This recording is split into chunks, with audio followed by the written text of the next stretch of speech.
ఈ ఈ ముఖ్యమైన హామీలు ఇంతటితో ఇంకా ఆగిపోలేదు, ఇంకా ఉన్నాయి ముఖ్యమైన హామీలు. అర్హులైన వారందరికీ 3 సెంట్ల స్థలం, అర్హులైన వారందరికీ 3 సెంట్ల స్థలం, కట్టుకునేందుకు పక్కా ఇల్లు. ఇందులో ముఖ్యమైన హామీగా రాశాడు. పేదలందరికీ, అర్హులైన వాళ్ళందరికీ 3 సెంట్ల స్థలం, కట్టుకునేందుకు పక్కా ఇల్లు. నేను అడుగుతా ఉన్నా కనీసం ఏ పేదవాడికైనా కూడా 1 సెంట్ అయినా స్థలం ఇచ్చాడా అని అడుగుతా ఉన్నా.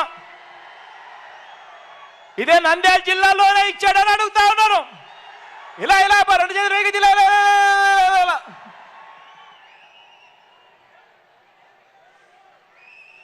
10,000 కోట్లతో బీసీ సబ్ ప్లాన్, చేనేత, పవర్ లూమ్స్ రుణాల మాఫీ అన్నాడు, చేశాడా?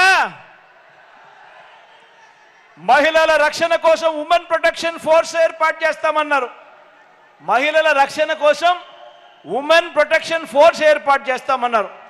రాష్ట్రాన్ని సింగపూర్కు మించి అభివృద్ధి చేస్తామంట. ఇందులో రాశారు రాష్ట్రాన్ని సింగపూర్కు మించి అభివృద్ధి చేస్తాము అని. ప్రతి నగరంలోనూ హైటెక్ సిటీ నిర్మిస్తామన్నాడు. మన నంద్యాలలో ఏమైనా కనిపిస్తా ఉందా హైటెక్ సిటీ?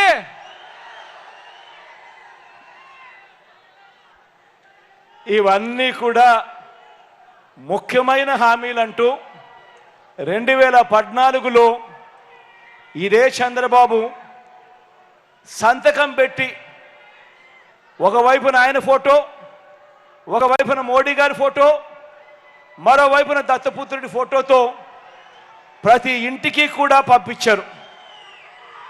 ఇదే చంద్రబాబు, ఇదే దత్తపుత్రుడు, ఇదే మోడీ గారి ఫోటో, వీళ్ళు ముగ్గురు కలిసి చంద్రబాబు నాయుడు గారి సంతకం పెట్టి ఈ పాంఫ్లెట్ను 2014 ఎన్నికలకు ముందు పంపించారు.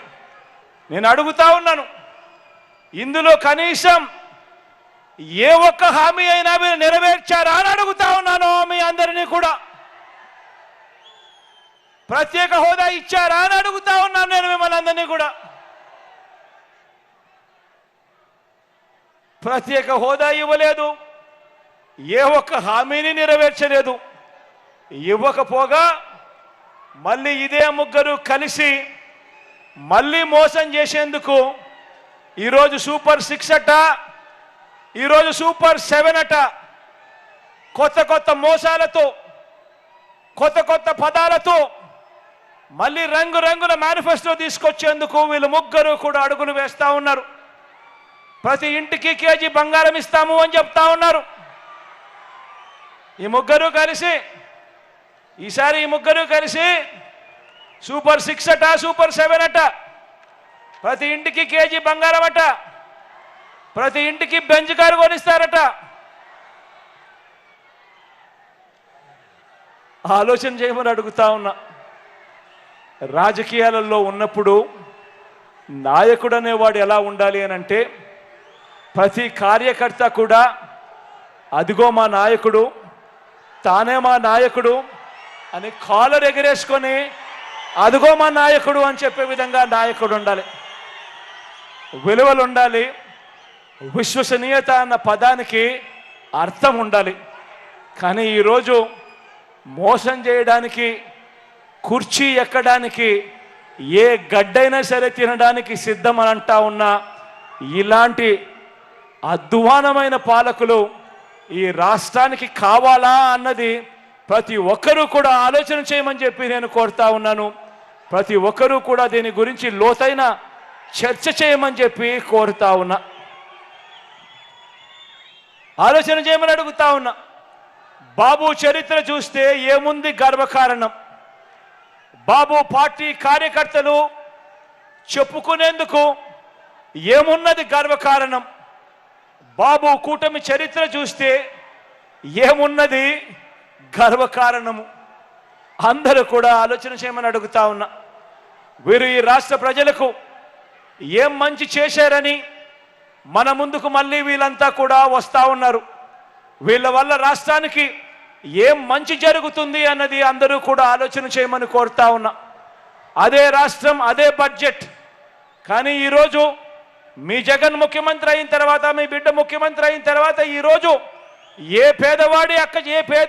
పేద చెల్లెమ్మ అక్క చెల్లెమ్మ కుటుంబాలలోకి వెళ్ళి వాళ్ళ బ్యాంకు ఖాతాలు చూస్తే ఏ ఒక్కరికి చూసినా లక్షలు వాళ్ళ బ్యాంకు ఖాతాల్లో కనిపిస్తాయి. ఏకంగా 2,70,000 కోట్ల రూపాయలు మీ బిడ్డ నా అక్క చెల్లెమ్మల కుటుంబాలకు మంచి జరగాలి అని చెప్పి ఈరోజు పంపించిన చరిత్ర కనిపిస్తుంది. కానీ ఇదే చంద్రబాబు నాయుడు గారు ముఖ్యమంత్రిగా ఉండి ఆ 5 సంవత్సరాలలో తాను చేసింది ఏమిటి, తాను ఎందుకు జగన్లా చేయలేకపోయాడు అని అంటే కారణం వాళ్ళ ధ్యాస, వాళ్ళ చింత పేదవాడికి మంచి చేయడం గురించి కాదు. వాళ్ళ ధ్యాస, వాళ్ళ చింత దోచుకోవడము, దోచుకున్నది పంచుకోవడం తప్ప వాళ్ళ ధ్యాస చింత లేదు అన్నది ప్రతి ఒక్కరూ కూడా ఆలోచన చేయమని అడుగుతా ఉన్నా. మరో వంక మీ జగన్ మనందరి పాలనను చూడండి. మేనిఫెస్టోలో చెప్పిన 99% వాగ్దానాలను నెరవేర్చి ప్రతి గ్రామంలోనూ ఇదిగో మార్పు, పేదల ఇంట్లో ఇదిగో మార్పు, సామాజిక వర్గాలలో ఇదిగో మార్పు, అక్క చెల్లెమ్మల జీవితాలలో ఇవిగో వెలుగులు, పిల్లల భవిష్యత్తులో ఇవిగో దారులు అంటూ సగర్వంగా ఇంటింటికి వెళ్ళి ఓటు అడిగే పరిస్థితి మన 58 నెలల పాలనలో ప్రతి కార్యకర్త కూడా గ్రామంలో కాలర్ ఎగరేసుకొని వెళ్ళి మాట్లాడే పరిస్థితి ఈ 58 నెలల కాలంలో వచ్చింది మీ జగన్ వల్ల. జరిగింది ఈ 58 నెలల్లోనే జరిగింది మన వైఎస్ఆర్ కాంగ్రెస్ పార్టీ ప్రభుత్వంలోనే అని చెప్పడానికి గర్వపడతా ఉన్నా.